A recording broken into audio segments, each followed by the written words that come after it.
दोस्तों, स्वागत है आपका हमारे चैनल आर.के. वर्मा में गंगाराम पटेल और बुलाकी राम नाई की रोचक, रहस्यमय और मजेदार कहानी। दोस्तों, गंगाराम पटेल और बुलाकी राम नाई काशी नगरी में पहुंच गए। वहां उन्होंने ठहरने के लिए एक धर्मशाला को चुना और दोनों उसी धर्मशाला में ठहर गए। धर्मशाला में और भी बहुत से यात्री ठहरे हुए थे। गंगाराम पटेल ने बुलाकी को तो पैसे देकर अपने तथा घोड़ों के खाने का सामान लाने के लिए भेज दिया और स्वयं उन यात्रियों से बातें करने लगे। बुलाकी जब सामान लेकर लौटा तो उसने पटेल को बताया कि शहर में मैंने आज एक अनोखी घटना देखी है। तब पटेल ने उसे आश्वस्त किया कि खाने से निवृत्त होकर जब दोनों आराम से बैठ जाएंगे तो अपनी देखी हुई घटना मुझे सुनाना, मैं तुम्हारे प्रश्न का समाधान कर दूंगा।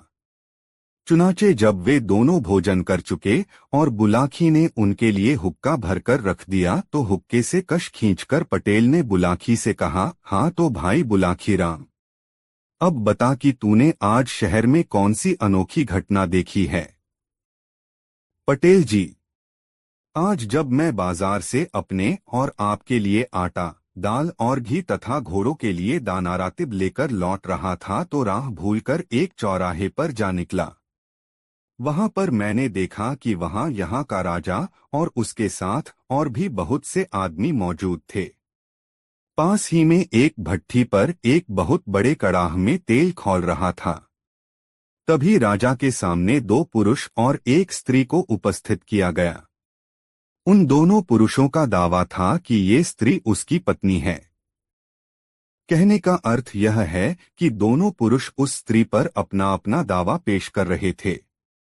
तब राजा ने निर्णय दिया कि तुम में से जो भी पुरुष इस तेल से भरे खौलते कड़ाह में स्नान कर सही सलामत बाहर निकल आएगा, उसी को यह स्त्री दे दी जाएगी। पटेल जी, राजा की यह बात सुनकर उनमें से एक आदमी तो निराश होकर मुंह लटकाकर एक ओर को खड़ा हो गया, जबकि दूसरे आदमी ने अपना जांघिया उतारकर खौलते कड़ाह में छलांग लगा दी। आश्चर्य की बात यह है कि उस खौलते तेल में स्नान करने पर भी उस आदमी का बाल बांका न हुआ और वह सही सलामत कड़ाह से बाहर निकल आया और राजा को उसका वादा याद दिलाया। इस पर राजा ने उस आदमी को तो गिरफ्तार करा लिया और वह स्त्री उस आदमी को दे दी जो तेल में स्नान करने के नाम पर निराश होकर खड़ा हो गया था। अब आप इस रहस्य का वेधन कीजिए कि वादे के अनुसार राजा ने वह स्त्री उस प्रतियोगिता में विजयी व्यक्ति को न देकर दूसरे व्यक्ति को क्यों दे दी। यह सुनकर पटेल बोले, बुलाकी, इस रहस्य को जानने से पहले यह सुन कि वे दोनों आदमी कौन थे, तभी सारी बातें तुझे आराम से समझ में आएंगी। यहाँ से काफी दूर के फासले पर किशनगढ़ नाम का एक बहुत बड़ा नगर है। वहां के राजा का नाम वीरेंद्र सिंह था। राजा वीरेंद्र का एक पुत्र था जिसका नाम गजेंद्रपाल सिंह था। गजेंद्रपाल का जैसा नाम था वैसा ही वह शक्तिशाली भी था। आए दिन वह आखेट करने के लिए वनों में जाता रहता था। एक दिन राजकुमार आखेट करने के लिए वन में गया तो लौटते समय बड़ी भयानक आंधी में घिर गया। आंधी के कारण वह अपना कार्य भूल गया और एक दूसरे रास्ते पर चल पड़ा। राजकुमार को अपनी इस भूल का पता तब चला जब वह अपने नगर में पहुंचने के स्थान पर एक अन्य नगर में पहुंच गया। राजकुमार ने जब उस नगर के निवासियों से उस स्थान की जानकारी चाही तो उन्होंने बताया कि वह इस समय कामरूप राज्य में है, जो एक बड़े देश चीन के बिल्कुल निकट है। यह जानकर राजकुमार को भारी आश्चर्य हुआ। कामरूप तो उसके राज्य से बहुत दूर था। इतनी जल्दी वह कामरूप में कैसे आ पहुंचा। लेकिन फिर उस भयंकर आंधी की याद हो आई। आंधी इतनी तेज थी कि कुछ कदम के फासले पर भी उसे कुछ दिखाई न देता था। हो सकता है वह उसी आंधी में उड़कर यहाँ तक आ पहुंचा हो। कुछ भी हो, अब तो उसे इस स्थिति का सामना करना ही पड़ेगा। ऐसा विचार कर उसने मन में धैर्य धारण किया और नगर में घूमने लगा। यहाँ एक और भी परेशानी उसके सामने आ खड़ी हुई। इस नगर के अधिकांश निवासी यहाँ की स्थानीय भाषा बोलते थे, जो राजकुमार की समझ में नहीं आती थी। लेकिन कुछ दिनों तक वहाँ रहकर राजकुमार ने उनकी भाषा सीख ली और वह टूटी फूटी स्थानीय भाषा में वार्तालाप करने लगा। एक दिन जब वह शहर में घूम रहा था, तो उसने एक जगह दो व्यक्तियों को आपस में लड़ते देखा। दोनों के हाथों में लंबे लंबे चाकू थे और वे एक दूसरे के बार को बचाकर दूसरे पर हमला करने की कोशिश कर रहे थे। वहां बहुत से तमाशबीन भी खड़े थे। राजकुमार भी उन तमाशबीनों में जाकर खड़ा हो गया। इसी बीच राजा का रथ वहां से गुजरा। राजा ने जब उन व्यक्तियों को लड़ते देखा, तो उसने अपने कुछ सैनिक उन दोनों व्यक्तियों को पकड़ने के लिए भेज दिए। सैनिकों ने उनके पास पहुंचकर उन्हें एकंगना चाहा, तो वे दोनों सैनिकों से भी भिड़ गए और सैनिकों को घायल करके वहां से भाग गए। राजकुमार ने जब तमाशबीनों से उनके विषय में पूछा, तो उसे बताया गया कि ये दोनों नगर के नामी गुंडे हैं। ये इतने खूंखार हैं कि सैनिक भी इन्हें पकड़ने से डरते हैं। फिर जाने पर यह दोनों तत्काल सैनिकों पर धावा बोल देते हैं। फुर्तीले इतने हैं कि पकड़ में नहीं आते और बात की बात में बहुत दूर जा निकलते हैं। यह सुनकर राजकुमार उस नगर के राजा के पास पहुंचा और उससे कहा, राजन, यदि आप आदेश दें तो मैं उन दोनों गुंडों को पकड़कर आपके सामने प्रस्तुत कर सकता हूं। यह सुनकर राजा ने गौर से उसकी ओर देखा और बोला, कोई परदेशी मालूम होते हो, तभी ऐसा दावा कर रहे हो? हाँ राजन, राजकुमार ने कहा, परदेशी तो जरूर हूं, किंतु मेरा दावा झूठा नहीं है। मैं अपनी बात को सत्य करके दिखला सकता हूं। तब फिर हमारा आदेश है कि उन्हें पकड़कर हमारे समाने ले आओ। यदि तुम ऐसा कर सके तो हम तुम्हें पुरस्कारों से लाद देंगे। आदेश मिलने की देर थी कि राजकुमार विद्युत गति से उस ओर दौड़ पड़ा, जिधर वे दोनों गुंडे सैनिकों को घायल कर अपने चाकू चमकाते हुए भाग निकले थे। राजकुमार को मल्ल विद्या का अच्छा ज्ञान था। उसके गुरु ने उसे ऐसे ऐसे दांवपेच सिखा रखे थे कि वह 100 आदमियों पर भी भारी पड़ सकता था। बात की बात में वह उन गुंडों के पास पहुंचा और हुंकार भरते हुए गुंडों से भिड़ गया। बड़ी चपलता से पहले तो उसने उन दोनों के चाकू छीने, फिर उन्हें लात घूंसों और मुक्कों पर रख लिया। कुछ ही देर में दोनों गुंडों के कसबल ढीले हो गए।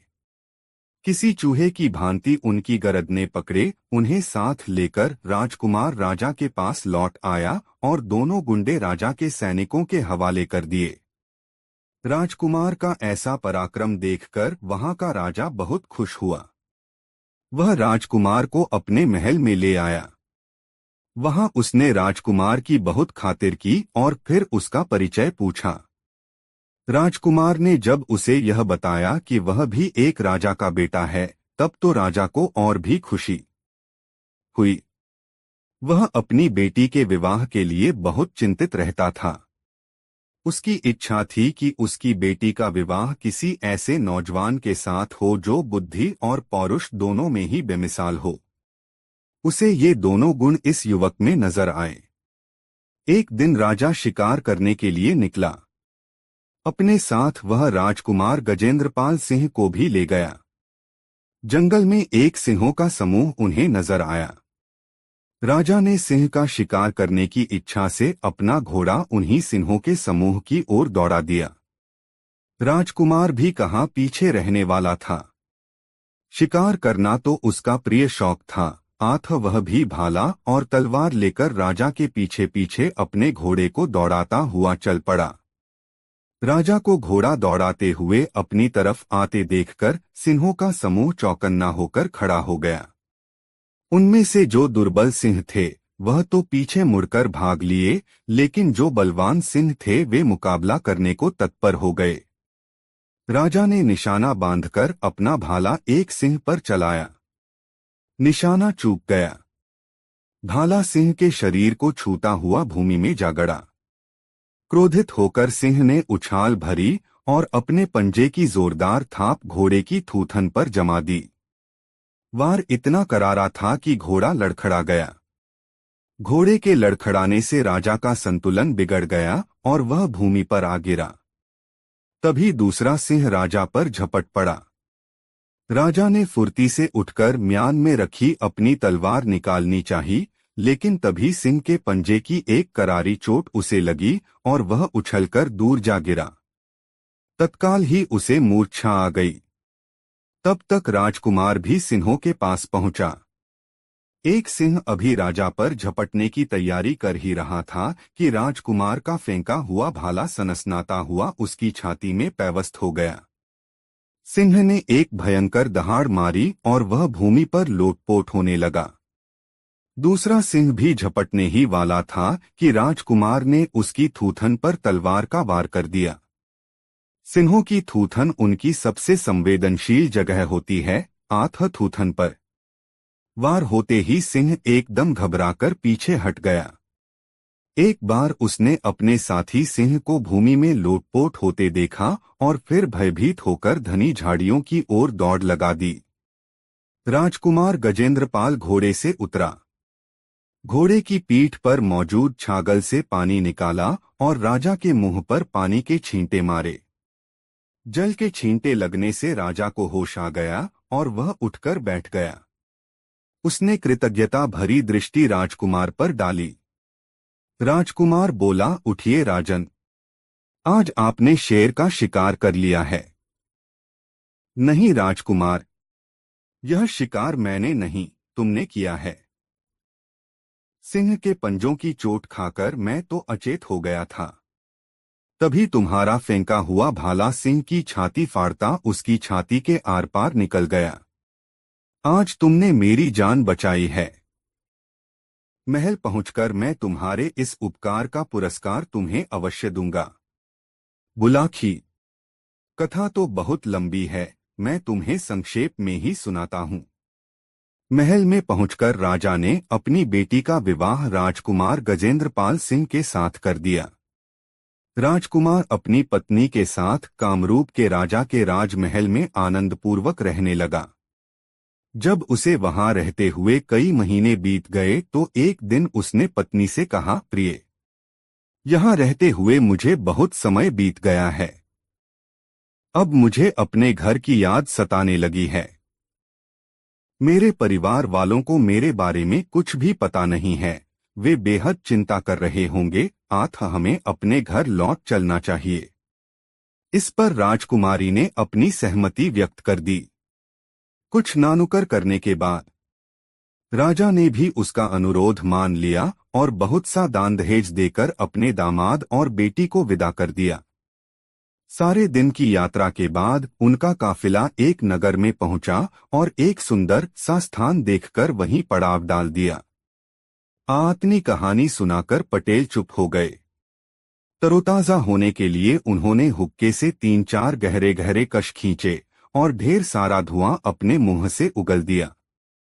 फिर उन्होंने आगे की कथा आरंभ की। हाँ, तो बुलाखी राम। जब उन लोगों ने उस स्थान पर पड़ाव डाला तो एक दुर्घटना घट गई। उस स्थान पर एक प्रेत का निवास था। उसने कामरूप की राजकुमारी राजकुमार गजेंद्रपाल सिंह की पत्नी को देखा तो वह उस पर मोहित हो गया। तब उस प्रेत ने राजकुमार गजेंद्रपाल का वेश बनाया और राजकुमार और राजकुमारी के खेमे में पहुंच गया। उसने राजकुमार से कहा कि यह स्त्री तो मेरी पत्नी है, मैं इसे लेकर जाऊंगा।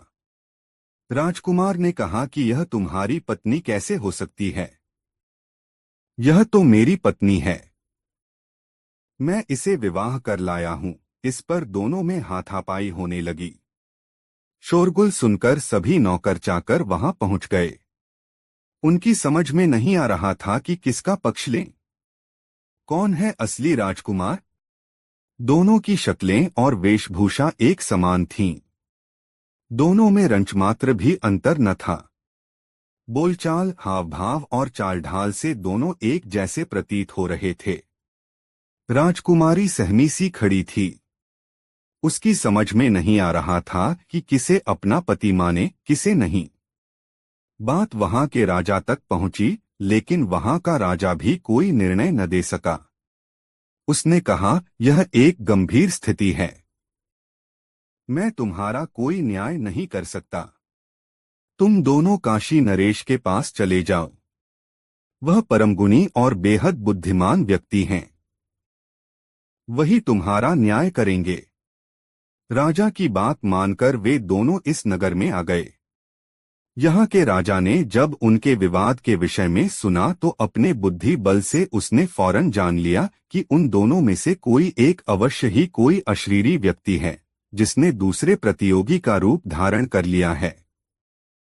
तब उसने एक भट्ठी तैयार करवाकर एक बड़े से कड़ाह में तेल उबलवाया और उन दोनों से कहा कि तुम में से जो भी प्रतियोगी इस खौलते कड़ाह में स्नान कर सही सलामत निकल आएगा, यह स्त्री उसी को दे दी जाएगी। राजा की यह बात सुनकर बेचारा गजेंद्रपाल सिंह तो निराश होकर एक ओर खड़ा हो गया, लेकिन अशरीर प्रेत फौरन ऐसा करने को तैयार हो गया। आगे की कहानी तुझे मालूम ही है। राजा ने उस राजकुमारी को उसके असली पति के हवाले कर दिया और राजकुमार का वेश धारण किए उस अशरीरी प्रेत को सैनिकों के हवाले कर दिया। यह है सारी कहानी जो तू शाम को देख कर आया है। तो क्या राजा उस प्रेत को जेल में बंद रख सकेगा? सारी कहानी सुनकर बुलाखी ने शंका व्यक्त की। यह तो भविष्य की बात है बुलाखी। वैसे यह नगरी भगवान शिव की नगरी है। यहाँ एक से बढ़कर एक अनेक तंत्र मंत्र के ज्ञाता हैं। उस पिशाच की तो बात ही क्या, यहाँ तो यमराज को भी तंत्रपाश में बांधने की शक्ति रखने वाले अनेक विद्याधर मौजूद हैं। यहाँ का राजा बहुत बुद्धिमान है, वह इस प्रेत को ऐसे ही नहीं जाने देगा। वह इसका जरूर तगड़ा इंतजाम कर देगा, जिससे कि वह प्रेत फिर किसी को परेशान न कर सके। और अब तेरी हर शंका का समाधान हो गया है, इसलिए अब आंख मूंद कर सो रहो। सुबह उठकर पहले गंगाजी में गोता लगाएंगे, फिर भोजनादि से निवृत्त होकर इस पवित्र नगरी के प्रसिद्ध स्थानों को देखेंगे, भगवान विश्वनाथ के दर्शन करेंगे और स्वयं को धन्य मानेंगे। तब अगला दिन कैसे बीतेगा, इसकी सुखद कल्पना करता हुआ बुलाखीराम सो गया। दोस्तों, गंगाराम पटेल बुलाखीराम की यह मजेदार कहानी आपको कैसी लगी कमेंट में जरूर बताएं। दोस्तों, काशी यात्रा में गंगाराम पटेल और बुलाखीराम नाई जिस शहर में रात्रि विश्राम के लिए ठहरे, वहां बुलाखीराम ने फिर एक अनोखा दृश्य देखा। उसने देखा कि शहर के बहुत से धनीमानी सम्मानित लोग एक युवक को अपने कंधों पर उठाए उसकी जय जयकार करते हुए बाजार से गुजर रहे थे। युवक अपना हाथ हिलाकर उनका अभिवादन स्वीकार कर रहा था। यह दृश्य देखकर बुलाखीराम वापस लौट पड़ा। रात को भोजन आदि से निवृत्त होकर बुलाखी ने यह घटना गंगाराम पटेल को सुनाकर उसका रहस्य भेदन करने के लिए कहा तो गंगाराम बोले, बुलाखी, इस घटना का रहस्य जानने से पहले मैं तुझे एक कहानी सुनाता हूँ। पहले उस कहानी को सुन लो। कथा के समापन पर इसका रहस्य अपने आप उजागर हो जाएगा। तो सुनाइए न पटेल जी वह कहानी। मैं तो बहुत बेताबी से उस कहानी को सुनने के लिए उत्सुक हो रहा हूँ, बुलाखीराम ने कहा। बुलाखी, अब से कुछ वर्ष पूर्व इस नगर में एक गरीब आदमी रहता था। उसका नाम था जीवाराम। जीवाराम दिन रात हाड़तोड़ मेहनत करता था, फिर भी उसे और उसके परिवार को बड़ी मुश्किल से ही भोजन मिल पाता था। जीवाराम की पत्नी का नाम था गुलकदी। वह अपने नाम के ही अनुकूल बहुत मृदु स्वभाव की थी। दूसरे लोगों के घरों में चौका बर्तन का काम करके वह अपने पति की मदद में लगी रहती थी। उन दोनों के एक बेटा भी था, जिसका नाम दयाराम था, लेकिन लोग उसे तीसमार खां कहकर संबोधित करते थे। दयाराम भी अपने इस नाम को सुनकर खुश होता था।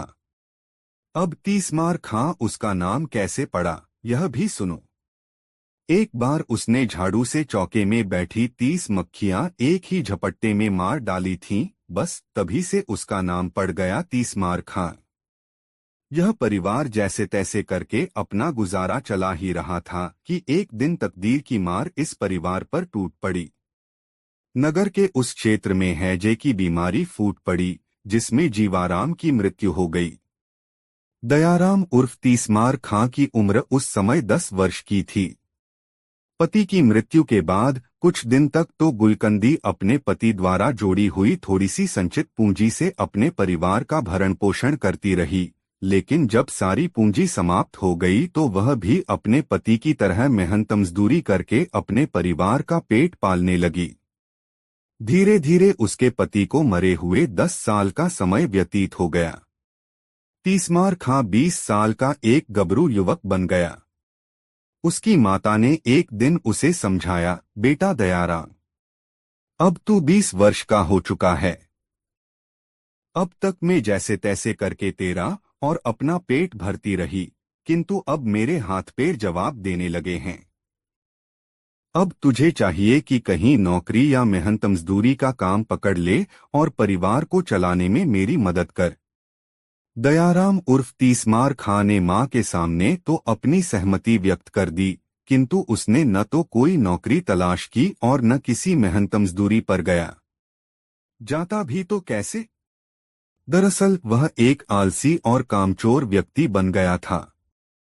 वह नौकरी करना ही नहीं चाहता था, क्योंकि मां की कमाई से उसके खाने पीने का प्रबंध हो ही जाता था। लेकिन कुछ समय बाद उसकी मां ने जब उसे ज्यादा प्रताड़ित किया तो वह कोई नौकरी ढूंढने के लिए तैयार हो गया। एक दिन वह राज दरबार में पहुंच गया। वहां उसने हाथ जोड़कर राजा से विनती की, अन्नदाता, मैं आपके राज्य का एक बेरोजगार युवक हूं। मैं आपसे यह विनती करने के लिए आया हूं कि आप मुझे कोई नौकरी दे दीजिए। कोई और दिन होता तो राजा उसे दुत्कार देता। ऐसे न जाने कितने बेरोजगार नौजवान रोज ही उसके दरबार में नौकरी पाने की फरियाद करने के लिए आते थे, लेकिन आज के दिन राजा विशेष रूप से प्रसन्न था। उसकी रानी ने उसे बताया था कि शीघ्र ही उसकी कोख से उसकी संतान जन्म लेने वाली है, इसलिए उसने बड़े विनोद भरे भाव में कहा, दे देंगे भई, तुम्हें नौकरी भी दे देंगे, पर पहले अपना नाम तो बताओ। यह भी बताओ कि तुम्हारे अंदर विशेषता क्या है। अन्नदाता 30 मार खां ने कहा, लोग मुझे 30 मार खां के नाम से पुकारते हैं। अब मेरा यह नाम कितना सार्थक है, यह तो वक्त आने पर ही पता चलेगा, पर मैं आपको यह विश्वास दिलाता हूं कि जब भी आप मुझे कोई असंभव काम सौंपेंगे, मैं दिलोजान से उसे पूरा करने की कोशिश करूंगा। ठीक है, राजा बोला, आज से हमने तुम्हें राजकीय सेवा के लिए नियुक्त किया। तुम्हारा वेतन होगा 100 रुपये प्रतिदिन। किसी दिन वक्त आने पर हम तुम्हारे कौशल का इम्तिहान लेंगे। इस तरह 30 मार खां राजकीय सेवा में नियुक्त हो गया। बढ़िया वेतन और कामधंधा कुछ नहीं। 30 मार खां के तो पौ 12 हो गए। कुछ ही दिनों में उसने अपना पुराना कच्चा मकान तुड़वाकर रहने के लिए शानदार हवेली बनवा ली। उसकी मां ने भी अब दूसरों के यहाँ काम पर जाना छोड़ दिया और संभ्रांत गृहिणियों की तरह अपने घर में रहने लगी। लेकिन 30 मार खां की उन्नति से अनेक राजदरबारी उससे ईर्ष्या करने लगे। वे सोचने लगे कि कब मौका मिले और कब 30 मार खां को नीचा दिखाएं। संयोगवश शीघ्र ही एक मौका उनके हाथ लग भी गया।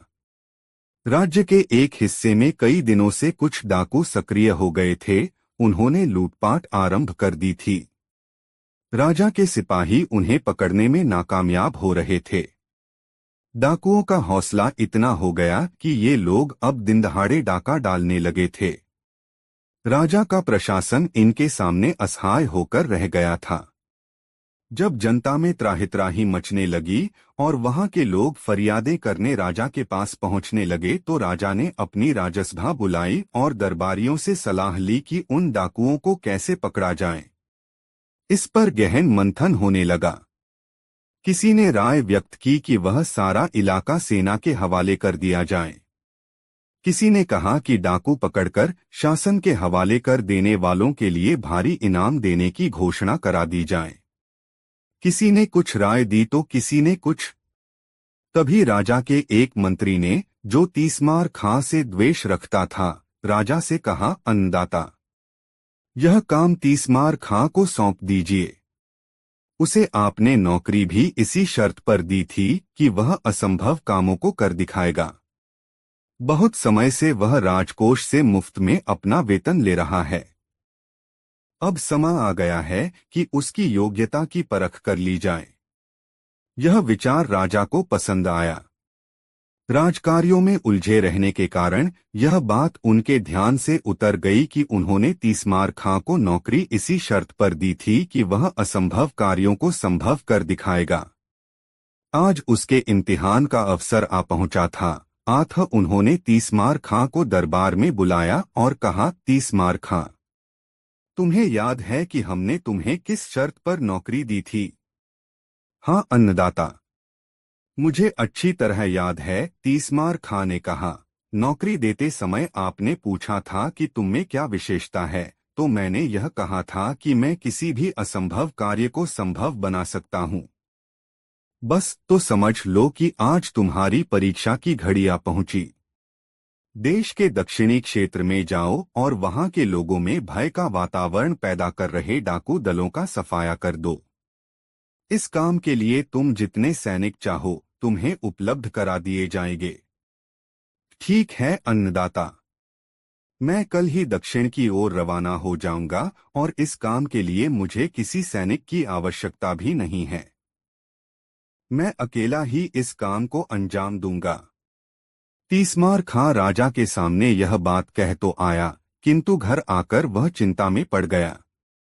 तलवार की तो बात ही छोड़िए, उसने तो कभी सुई तक नहीं पकड़ी थी और फिर उसका सामना होना था दुर्दांत लुटेरों से। जब राजा के इतने सैनिक उन लुटेरों को नहीं पकड़ पाए तो वह कैसे पकड़ लेगा उन डाकुओं को? यही सब सोच सोचकर उसकी हवा खराब होने लगी। सारी रात वह सो नहीं सका। बस इसी चिंता में घुलता रहा कि इस स्थिति का मुकाबला वह कैसे करे। उसे चिंता में पड़ा देखकर उसकी माँ भी चिंतित हो गई। उसने अपने बेटे से उसकी चिंता का कारण पूछा तो तीसमार खां ने उसे अपनी चिंता से अवगत करा दिया। अब तो उसकी माता की चिंता भी बढ़ गई। उसने कहा, बेटे, तू यह राज्य छोड़कर किसी दूसरे राज्य में चला जा। यहाँ तो तेरे लिए दोनों तरफ मौत है। डाकुओं से भिड़ेगा तो वे तुझे जीवित नहीं छोड़ेंगे और यदि तू नाकामयाब होकर लौटा तो राजा तुझे हुक्मदुली के जुर्म में जेल में डलवा देगा। तेरी सारी संपत्ति कुर्क करा ली जाएगी। हो सकता है ऐसी हालत में राजा मुझे भी जेल में डलवा दे। हाँ माँ, ऐसा ही करना ठीक रहेगा, भयभीत स्वर में तीसमार खां ने कहा। अब तू जल्दी से मेरे लिए थोड़ा भोजन बना दे, तब तक मैं घर में रखे धन को सहेज लेता हूँ। ऐसा कहकर तीसमार खां अपने घर में रखा धन गिनकर एक थैले में भरने लगा। उसकी माता रास्ते में भोजन के लिए उसके लिए तिल के लड्डू बनाने लगी। अचानक ही कोई काम उसे याद आ गया। चाशनी बनाने का काम अधूरा छोड़कर वह उस काम को करने के लिए पड़ोस में चली गई। इसी बीच एक चूहे का पीछा करते हुए काला नाग रसोई में आ गया। उसने चूहे को पकड़ने के लिए जैसे ही उछाल मारी, वह चाशनी में गिर गया। चाशनी बहुत गर्म थी। नाग का सारा शरीर पिघलकर उस चाशनी का ही हिस्सा बन गया। कुछ देर बाद तीसमार खां की मां वहां पहुंची। उसने जल्दी जल्दी लड्डू तैयार किए और उन्हें पोटली में बांधकर रख दिया। तीसमार खां ने भी अपनी पूंजी एक थैले में भरी और कुछ धन अपनी माता के लिए छोड़कर दोनों पोटलियां लेकर घोड़े पर सवार होकर घर से बाहर निकल गया। सारा दिन वह यात्रा करता रहा। शाम हुई तो वह किसी गांव में न ठहरकर जंगल में ही एक वृक्ष के नीचे टिक गया। घोड़ा चरने के लिए छोड़ दिया और दोनों पोटलियां वृक्ष के ऊपर एक शाखा पर टांग दी। कुछ ही देर में उसे नींद ने आ दबोचा और वह गहरी नींद में जा समाया। संयोग की बात की जिन डाकुओं की खोज के लिए तीसमार खां जा रहा था, उसके सोते ही डाकुओं का वह दल वहीं आ पहुंचा। डाकुओं ने तीसमार खां को अकेले सोता हुआ देखा तो निश्चित भाव से उसके पास आ पहुंचे। पेड़ के नीचे बैठते ही जैसे ही एक डाकू की निगाह पेड़ पर लटकी दोनों पोटलियों पर पड़ी, वह कह उठा, अरे जरा ऊपर की ओर तो देखो, वहां दो पोटलियां लटक रही हैं। जरूर यह पोटलियां इसी सोए हुए मुसाफिर की होंगी। अपना सारा माल इसने उन पोटलियों में ही भर रखा होगा। डाकुओं के सरदार ने कहा, इन्हें नीचे उतारो। डाकुओं के सरदार के आदेश पर एक डाकू तुरंत पेड़ पर चढ़ गया और दोनों पोटलियां उतार लाया। पोटलियां खोली गईं तो एक में ढेर सारा धन और दूसरी में लड्डू भरे हुए मिले। डाकू भूखे थे, लड्डू देखते ही उनके मुंह में पानी भर आया और वे लड्डुओं पर टूट पड़े। रुपए पैसों से भरी पोटली पहले से ही डाकू सरदार ने अपने कब्जे में कर ली थी। कुछ ही देर में उन सब की हालत खराब होने लगी। तीक्ष्ण विष के प्रभाव से वे अचेत होने लगे। फिर देखते ही देखते सारे डाकुओं की मौत हो गई। भोर के समय जब तीसमार खां की नींद टूटी तो उसकी निगाह डाकुओं पर पड़ी। उसकी दोनों पोटलियां खुली हुई पड़ी थीं। पलक झपकते ही सारा मामला उसकी समझ में आ गया। मां की असावधानी से जरूर लड्डुओं में कोई विषैला तत्व गिर गया होगा, जिसे खाकर ही इन लोगों की मौत हुई है। बस फिर क्या था? उसने तलवार निकाली और उन मरे हुए डाकुओं के सिर काटने शुरू कर दिए। डाकू संख्या में 30 थे। तीसमार खां ने उन सबके सिर इकट्ठे किए और दो बड़े बड़े थैलों में भर लिए। डाकुओं के पास भी जो कुछ निकला वह उसने अपने कब्जे में कर लिया। फिर वह डाकुओं के धड़ वहीं पड़ा छोड़कर वापस अपने नगर में लौट आया। राजा के पास पहुंचकर जब उसने अपना कारनामा राजा को बताया तो राजा बेहद खुश हुआ। उसने तीसमार खां की बहुत प्रशंसा की, उसे ढेरों पुरस्कार दिए और उसकी तनख्वाह में बढ़ोतरी करके आदेश दे दिया कि तीसमार खां की जय जयकार करते हुए इसे सारे नगर में घुमाया जाए। इतनी कहानी सुनाकर गंगाराम पटेल ने बुलाकी नाई से कहा, थे बुलाकी राम, आज शाम तू जो नजारा देखकर आया था वह उसी समय का था। नागरिकों के कंधे पर जो व्यक्ति बैठा था वह दयाराम उर्फ तीसमार खां ही था। उसके पीछे पीछे जो लोग उसकी जय जयकार कर रहे थे वे शहर के धनी मानी व्यक्ति और राज कर्मचारी थे।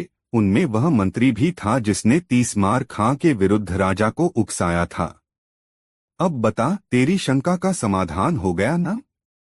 हाँ पटेल जी, हो गया। अब आप भी सोइए और मैं भी सोता हूँ, कल फिर से यात्रा करनी है। दोनों ने चादरों से मुंह ढांप लिया और सोने की तैयारियां करने लगे। दोस्तों, गंगाराम पटेल और बुलाकी राम नाई की यह मजेदार कहानी आपको कैसी लगी कमेंट बॉक्स में जरूर बताएं। दोस्तों, सुबह भोर हुई तो गंगाराम पटेल और बुलाकी राम उठे, शौचादि से फारिग हुए, सामान समेटा और घोड़ों पर जीन कसकर अपनी यात्रा पर निकल पड़े।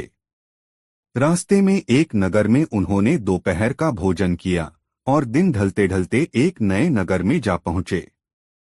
वहां वे एक धर्मशाला में ठहर गए।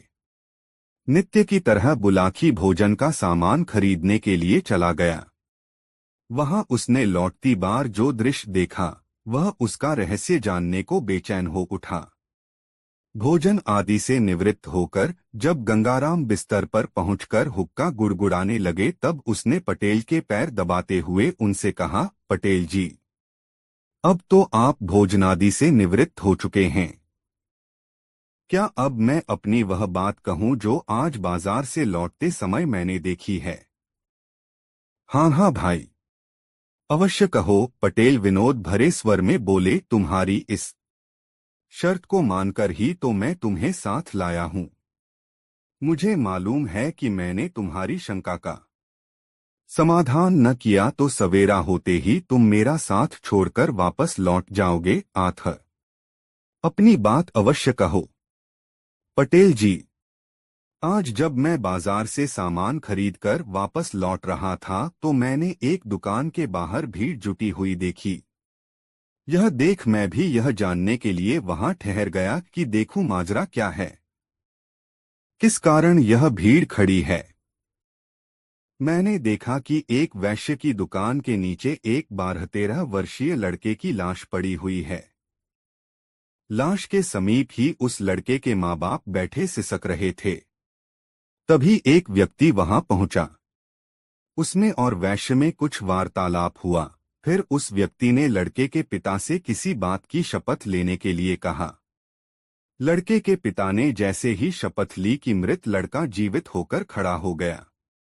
यह देखकर मेरी हैरत का ठिकाना न रहा। मैं तत्काल वहां से चलकर आपके पास पहुंचा। बस तभी से मेरे पेट में इस बात का रहस्य जानने के लिए मरोड़े उठ रही थीं, किंतु मुझे यह भी मालूम था कि आप बिस्तर में जाने से पहले कुछ बताएंगे नहीं, इसलिए खामोश ही रहा। अब आप मुझे उस रहस्य के बारे में बतलाइए। सुनो, बुलाखीराम पटेल बोले, यहाँ से कुछ कोसों के फासले पर एक गांव है किशनपुर। उस गांव में रेवती रमन नाम का एक गरीब ब्राह्मण निवास करता था। उसकी पत्नी का नाम शीला था। नाम के अनुकूल उसकी पत्नी बहुत ही शील स्वभाव की थी। ब्राह्मण भी बहुत नेक और अच्छे आचरण वाला था।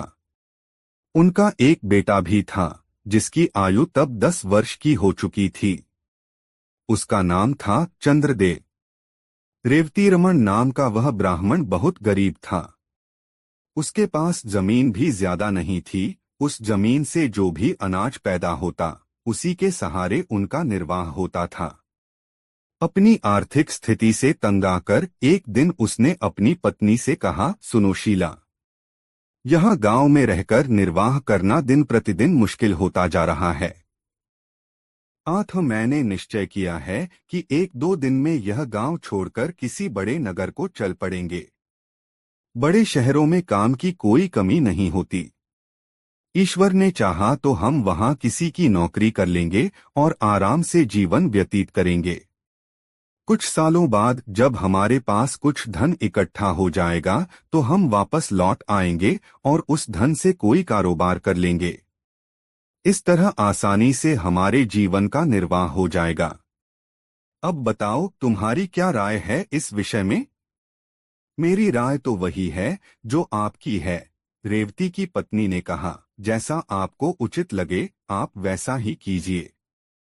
मैं आपके साथ हूँ। इस प्रकार विचार करके रेवती अपनी पत्नी और पुत्र को साथ लेकर शहर के लिए चल पड़ा। शहर में पहुंचकर रेवती रमन ने एक वैश्य के यहाँ नौकरी कर ली। उसकी पत्नी ने भी एक महाजन के यहाँ खाना बनाने की नौकरी कर ली। इस तरह से उनका निर्वाह ठीक ढंग से होने लगा। रेवती रमन मेहनती आदमी था। 1 साल बाद उसका काम देखकर वैश्य ने उसकी तनख्वाह बढ़ा दी। इस तरह से वह अपने परिवार का भरण पोषण करने के पश्चात कुछ धन भविष्य के लिए बचाने लगा। 3 साल के बाद उन दोनों की कमाई से 5,000 रुपये इकट्ठे हो गए। तब दोनों ने अपनी अपनी नौकरी छोड़ दी और अपने गांव लौट पड़े। शाम के समय वे इसी नगर में पहुंचे। उन्होंने रात्रि विश्राम के लिए किसी उपयुक्त जगह की जानकारी चाही। सामने उसी वैश्य की दुकान थी जिसे तुम देखकर आए हो। आठ रेवती रमन उसी के पास पहुंचा और बोला, सेठ जी, मैं यहाँ परदेशी हूँ। मेरे साथ मेरा परिवार भी है। मैं रात्रि विश्राम के लिए किसी उपयुक्त जगह की तलाश में हूँ। क्या आप मुझे कोई ऐसा स्थान बता सकते हैं जहां हम सुरक्षित रह सकें? कोई जोखिम की चीज तो नहीं है तुम्हारे पास? मेरा मतलब है रुपया पैसा। वह तो है सेठ जी। इसीलिए तो मैं किसी सुरक्षित जगह पर रात को ठहरना चाहता हूँ। देखो भाई, सेठ बोला, तुम्हारे रात्रि विश्राम के लिए तो मैं तुम्हें जगह दे सकता हूँ, लेकिन तुम्हारे पास मौजूद रुपयों की जिम्मेदारी नहीं ले सकता। यह शहर चोर लुटेरों के लिए बहुत बदनाम है। कोई चोर लुटेरा रात में आकर तुमसे तुम्हारा धन छीन ले गया तो मेरी बहुत बदनामी होगी। तुम एक काम करो, तुम्हारे पास जितना धन है वह मेरे पास जमा कर दो। सवेरे जब तुम जाने लगो तो अपना धन सहेज लेना।